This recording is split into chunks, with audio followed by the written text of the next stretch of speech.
Salut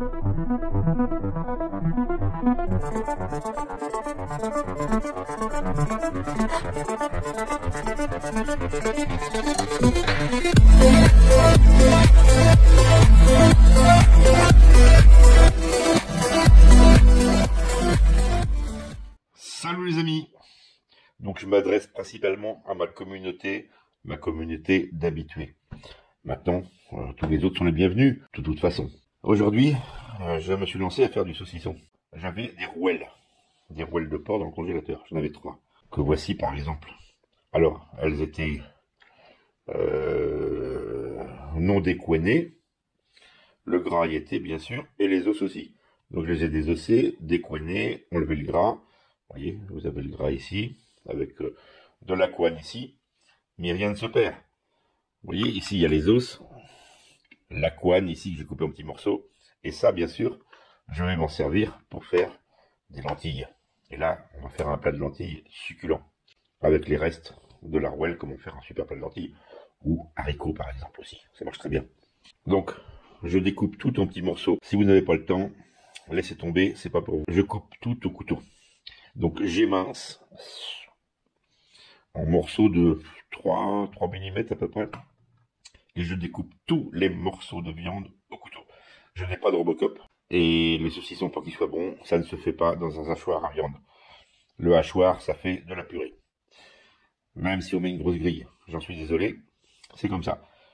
J'ai pris le parti de passer une journée à découper toute la viande. Donc je sais pas, je vais faire environ 4 kilos à peu près, j'en sais rien, on verra à la fin. Pour l'instant c'est le début, bon, j'ai déjà découpé 2 rouelles, il me reste la dernière qui est ici, c'est la 3e. Avec tout ça, je vais les mettre dans ce faitout, et puis je vais mettre ça sur le feu, la graisse va commencer à fondre, je vais mettre les os et tout, je vais rajouter un peu de bouillon que j'ai dans mon congélateur, puisque tout sert, c'est ça le truc. Le truc dans les recettes, c'est qu'il ne faut rien jeter. Dès que vous avez un bouillon ou quelque chose, ne le jetez pas, mettez-le dans une bouteille, mettez-le au congélateur, et vous vous en servez pour faire, par exemple, ces fameuses lentilles, qui vont être extra.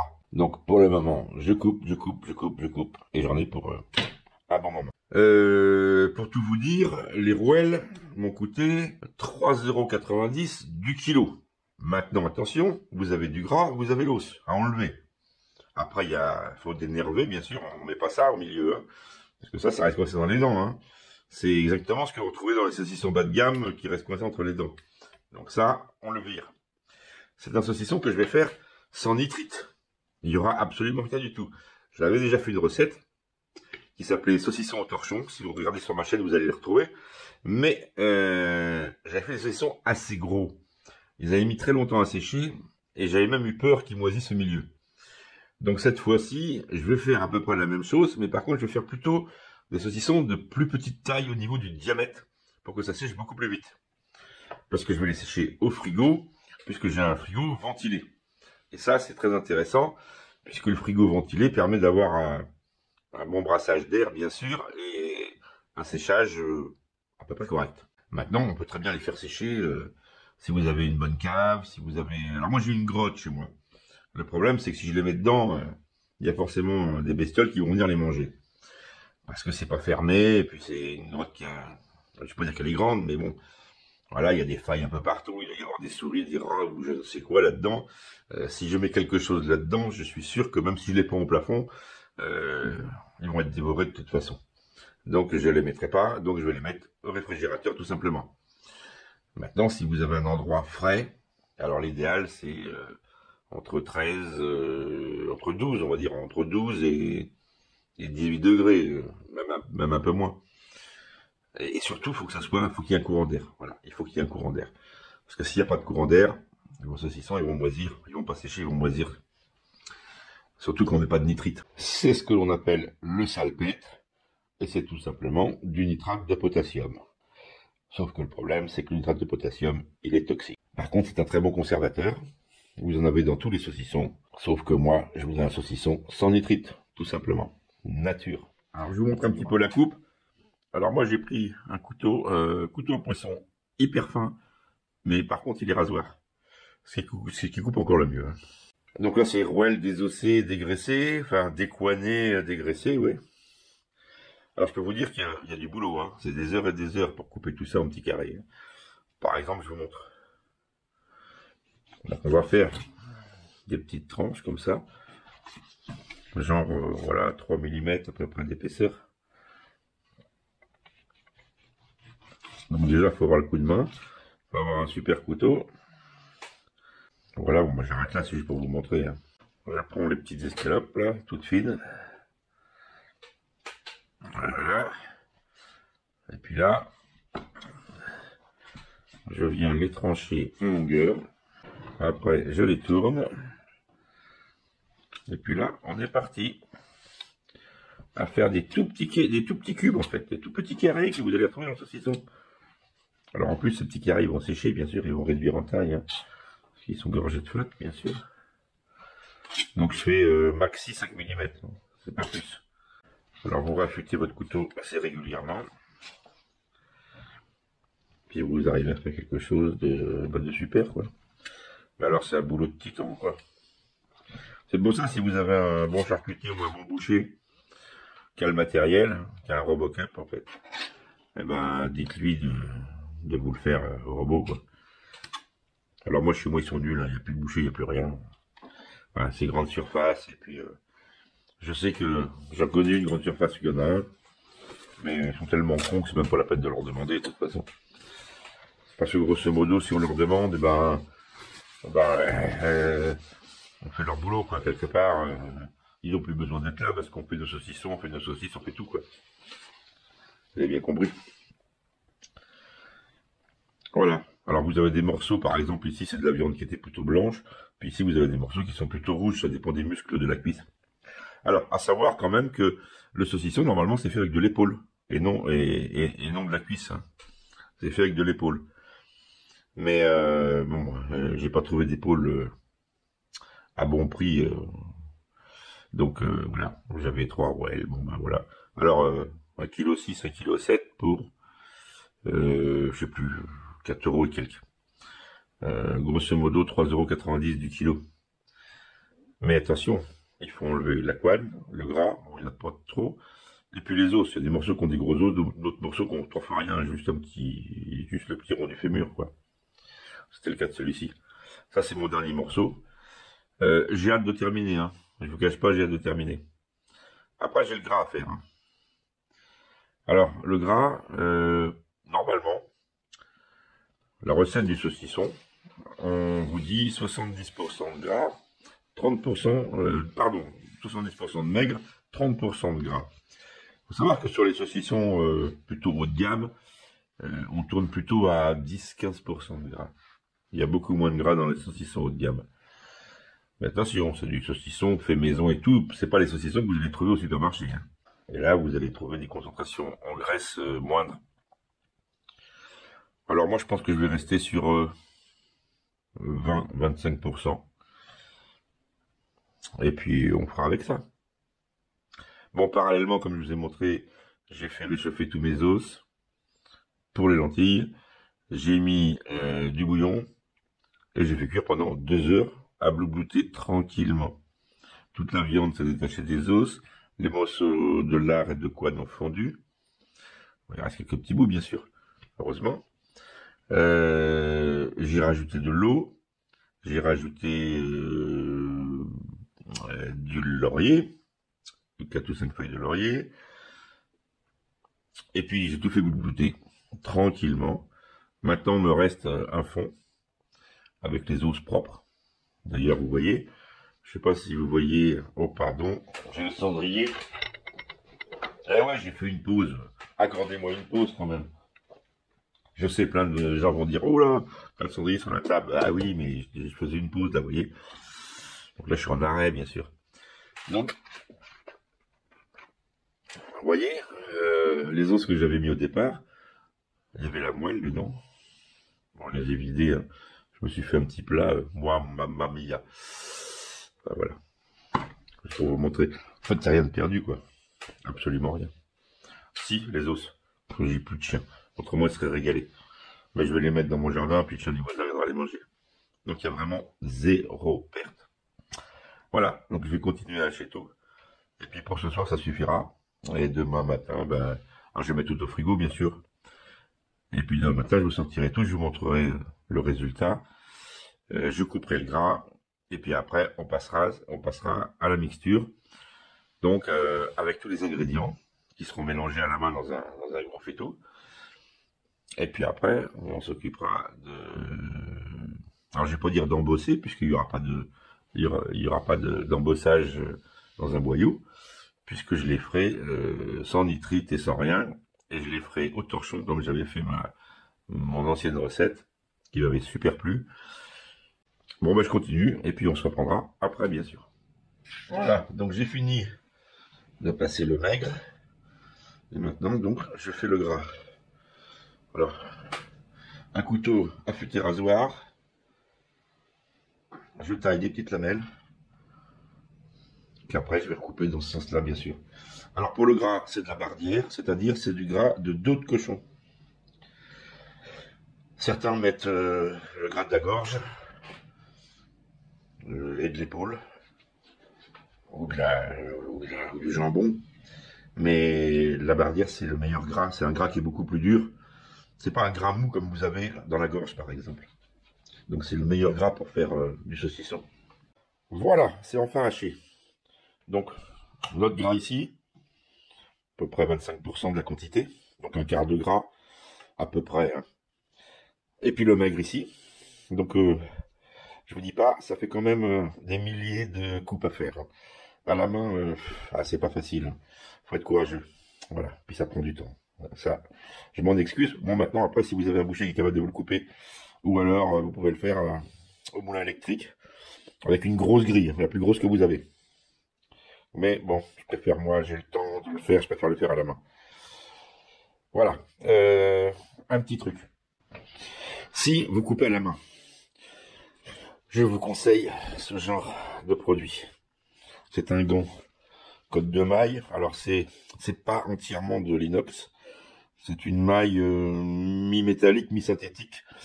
Bon, ça coûte vraiment pas cher. Vous avez un gant en mètre en plus à l'intérieur. Donc c'est ambidextre, hein. Droitier-gaucher, ça marche dans les deux sens. Donc pour l'agrément, vous mettez d'abord ce gant-là. Ensuite, vous mettez ça. Voilà, ça se fixe très bien au poignet et tout. Il n'y a pas de problème, il y a des boutons pression et tout. Vous trouvez ça sur AliExpress. Les 3 grands, 10 € et quelques. Les 3. Hein. Alors, moi, je ne l'ai pas utilisé, parce que, bon, j'ai l'habitude, et voilà. Mais sachez que on travaille avec des outils rasoirs et que il est préférable, quand on n'a pas l'habitude d'utiliser un gant pour tenir le gras ou la viande. C'est quand même dommage de se couper pour une bêtise, alors qu'on a, pour 3 fois rien, de quoi s'équiper. Pensez aussi que ça peut servir, si vous êtes pêcheur, pour aller chercher des crabes, et pour aller à la pêche aux écrevisses, par exemple. C'est très pratique également. Il y a pas mal d'applications, en fait. Hein. Réfléchissez, vous verrez. Et puis, ça coûte vraiment pas grand-chose. Je vous avais dit en parallèle, bah oui, on avait les os en parallèle. Donc voilà, ils sont là. Voilà, là, ça a bien cuit, avec un peu de couenne, des petits morceaux de viande, et tous mes os, là. Donc ça s'est délité, ça a cuit, je sais pas, 1 heure... à blouter tranquille, 1 heure et demie. Dans un bouillon. Bouillon que j'avais fait, ben, voilà, si je veux refaire un bouillon, par exemple, j'ai juste à rajouter de l'eau là-dedans. Et puis, je le mets en bouteille et je le mets au congélateur et ça peut servir pour une autre fois. Là, c'est pas le cas. Je vais m'en servir pour faire cuire des lentilles. Et je vais avoir des super lentilles. Donc, je vais faire des lentilles vertes. Alors, ce ne sera pas des lentilles du puy-en-velay. Donc là, je vais en faire quand même en grosse quantité. Sachez que pour les lentilles, c'est à peu près entre 20 et 30 minutes de cuisson, avec 4 à 5 fois le volume d'eau. Ici, je vais rajouter oignons, échalotes. C'est déjà aromatisé avec des feuilles de laurier et autres. Donc là, le bouillon qu'il y a dans le fond, là, avec les sucres et tout, ça va être génial. Je laisse les morceaux à l'intérieur, je laisse les morceaux de viande. Ça va cuire avec les lentilles. Les lentilles, c'est généralement assez fade. Et si vous voulez vraiment leur donner du goût, pensez à ça. Donc moi je l'ai fait en même temps parce que forcément je viens de découper pour faire du saucisson, je récupère les os, mais autant en profiter tout de suite. Je vais faire une quantité assez importante.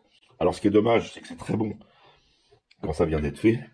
Maintenant, il y a des parts que je vais mettre au congélateur. c'est moins bon, hein. La lentille, elle va rendre de l'eau au congélateur. Puis vous aurez un goût qui va être quand même dégradé. Enfin, ça restera quand même très bon. Mais le mieux, c'est quand même de le faire au moment venu, quoi. Et de ne pas le stocker au congélateur. Sur ce, il va falloir assaisonner tout ça. Donc, on va mélanger le gras avec le maigre. Je vous donne les dosages. Pour le sel, je vais mettre 26 grammes par kilo de mélange. Donc, ma mêlée, je l'ai pesée, elle fera 3 kg 825. Donc, il y aura 99,45 grammes de sel. Je vais mettre des 4 épices, 2 grammes par kilo. Je vais mettre du poivre noir, 2 grammes par kilo. Je vais mettre de l'ail. Là, je ne l'ai pas mis par kilo, il m'en faudra 10 grammes, 9-10 grammes. On peut rajouter un peu de sucre et un petit peu de vin rouge. Pas énormément, je suis pas trop fan, mais ça aide bien le sucre à garder de la couleur rouge. Ça aide aussi à la conservation, ça aide aussi au goût. Faut pas en mettre énormément. Donc moi, je vais mettre un peu de sucre de canne. Et puis le vin, je vais utiliser un vin rouge ordinaire. Et je vais pas en mettre beaucoup non plus parce que ça change quand même pas mal le goût. Si vous mettez trop de vin rouge, ça change le goût. Tant qu'à l'ail, ça sera de l'ail en semoule, donc déshydraté, absolument. Il faut pas mettre de l'ail frais. Si vous mettez de l'ail frais, il y a risque de moisissure à l'intérieur du saucisson et vous allez perdre votre saucisson à cause de l'ail frais. Il faut absolument mettre du déshydraté. Voilà, tous les ingrédients sont là. La mêlée est prête. Il n'y a plus qu'à mélanger. Donc vous pouvez mettre des aromates, comme vous voulez, bien sûr, selon vos goûts. Bon, il y a quand même une base, et puis après, moi j'ai rajouté par exemple un petit peu d'herbe de Provence, mais pas beaucoup. Après, on peut augmenter sur l'ail, on peut faire des petites variantes, bien sûr. Allez, je mélange. Ensuite, je vais laisser reposer 24 heures. On peut laisser 24 à 48 heures. Et puis après, bah, normalement, c'est l'embossage, mais moi, je n'utiliserai pas de boyau. Donc, soit je les fais comme ça sans boyau, soit je les ferai dans du torchon. Et je vais mettre à sécher au réfrigérateur, puisque j'ai un réfrigérateur ventilé, donc ça fonctionne très bien. Il faudra les tourner régulièrement, bien sûr. Donc nous aussi, 24 heures après, vous voyez que la viande a un peu noirci. Donc ma mêlée, là, elle est fraîche. J'ai essayé de faire une sorte de boudin. Alors, je vais pas les faire trop gros pour favoriser le séchage plus rapide. J'ai un petit plat là que je me sers quasiment jamais, bah, je vais m'en servir. Alors l'idée, c'est de les envelopper dans du torchon. Voilà, alors c'est des petits bouts de tissu, c'est du tissu normalement pour filtrer le lait. Donc je vais les enrouler dedans. Je me suis fait une petite préparation. Alors ça c'est pas obligatoire, mais j'ai mis un peu de poivre, qu'est-ce que j'ai mis d'autre, des herbes de Provence, un petit peu d'ail, voilà. Donc j'en mettrai avec de la ciboulette, j'en mettrai avec, mais tout ça bien sûr en lyophilisé, en sec. Il y a des ciboulettes, c'est de chez moi, mais voilà, c'est coupé, mais je les ai séchées au soleil, bien sûr. Voilà, donc j'ai pris une grosse aiguille, du fil à rôti, j'ai fait un nœud au bout. Maintenant, l'idée, c'est de croiser, voilà, comme ça, et puis de venir faire des points assez serrés pour éviter qu'il y ait de l'air dans la viande, surtout. Moins il y a d'air dans la mêlée, mieux ce sera. Vous voyez, là, on voit des trous, donc il faut tasser un maximum pour essayer de limiter les bulles d'air dans la chair. Donc c'est parti, et puis je vous montre à la fin. Voilà, alors là je viens d'en finir un. Voilà, j'ai fait une petite boucle ici pour pouvoir l'accrocher. Voilà la couture, alors c'est tout simple. Hein. Alors bien sûr, au début c'est plus gros. Quand vous allez coudre, vous allez prendre assez large pour resserrer la chair, bien sûr. Pourquoi je le fais dans un torchon? Parce que j'ai eu l'idée une fois. D'ailleurs, j'ai déjà une vidéo sur ce saucisson, mais c'était pas tout à fait la même recette. Le gros avantage, c'est que il est uniforme. Et puis surtout, c'est que vous allez pouvoir chasser l'air. Je m'entends. Quand vous allez tirer avec votre fil pour resserrer le tissu, déjà ça va comprimer la viande. Donc vous enlevez un maximum d'air. Et puis, au bout d'un moment, quand vous êtes rendu à peu près ici, vous allez pouvoir le mettre à la verticale, le secouer, le tasser. Et surtout, avec la main, vous allez pouvoir pousser la viande comme ça, pour qu'elle soit bien compacte et enlever l'air. Et à la fin, c'est encore mieux, parce qu'à la fin, vous allez pouvoir le poser à plat. Et puis le rouler. Donc vous le roulez bien comme ça. Déjà, il va être uniforme en diamètre. Et puis surtout, c'est que plus vous roulez, plus vous enlevez l'air. Alors ça, faut le faire avant qu'il soit complètement fermé au bout. Vous le tenez à la main et puis vous poussez la chair et vous le roulez pour que ça soit bien tassé. Et après, ça vous donne quelque chose de parfait. Vous voyez. Là, vous avez quand même un super beau produit. Hein. Là, on est sur, je pense, ce qu'on peut faire de mieux. Parce que là, vous avez quelque chose d'uniforme. Donc, ça va sécher partout pareil, bien sûr. Puis, c'est quand même chouette, quoi. Là, vous avez le produit d'exception, quoi. Ça me fait penser à l'andouillette à la ficelle. Mais ouais, c'est un peu ça. Voilà. Donc là, vous avez un super beau produit. Alors, on va en rester là pour cette vidéo. Mais sachez que je referai une vidéo quand même dans un mois environ. Un mois et demi, je sais pas. Quand ils seront prêts à déguster. Là, je vous mets tout comme ça. Mais il y aura bien sûr une autre vidéo. Sur ce, les amis, à plus. N'hésitez pas, un petit like, un petit com. Ça fait toujours plaisir. Et puis, c'est surtout que ça aide grandement la chaîne. Allez, à plus pour de prochaines vidéos.